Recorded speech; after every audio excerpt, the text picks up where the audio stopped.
Could you tell me a bit about your research or your research interests? I'm not doing any formal research, but my areas of interest are the heritage culture, but specifically ecclesiastical church religious culture. And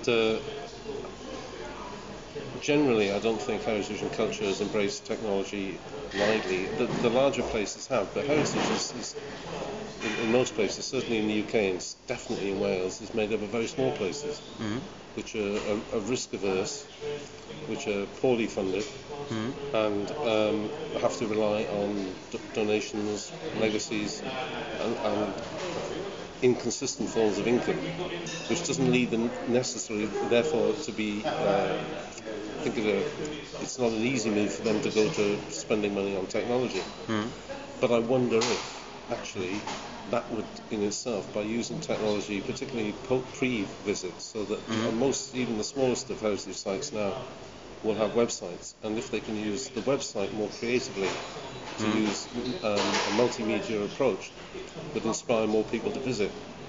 And I think that the research that I would like to not undertake, but for somebody else to undertake, would be ways in which this can be done properly, or maybe even to find models where it has been used productively for larger institutions, so that it can be applicable to current institutions. I was really interested in the EPOC project, the Cubist project here, that had worked with the Pavilion in providing audio guides, and the positive and the negative impacts of that. And the negative impacts resonated with me in that the stewards and the guides began to feel less valued. And therefore the social impact at a time when we're very concerned, not so much always about pure economics, but the sustainability economically and socially. That it's a concern of mine that if you introduce audio guides or any kind of podcast, maybe you encourage people to go around with their MP3 players, then you reduce the social interaction. And that's not a good thing. So I think there's a halfway house here. I think that we need to, pre the visit, inspire people to download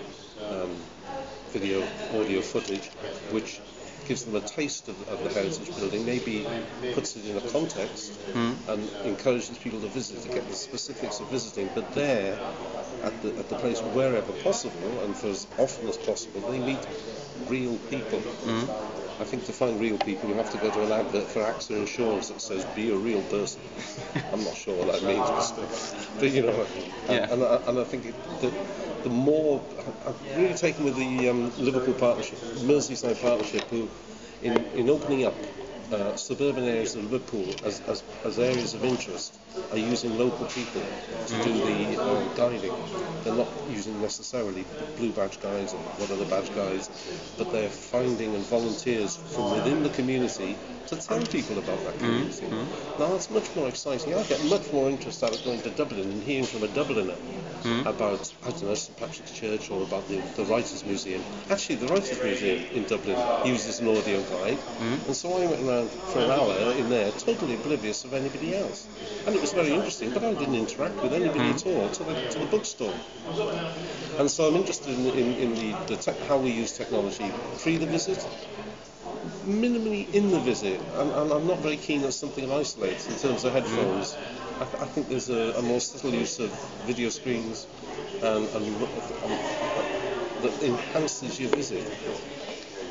Typically in a church it might be that at a part of the visit you enable people to have a virtual tour of the tower, that you can show on computer, and then that can be used in other ways as well, maybe to show people really valuable artifacts that can't be out on display for security reasons.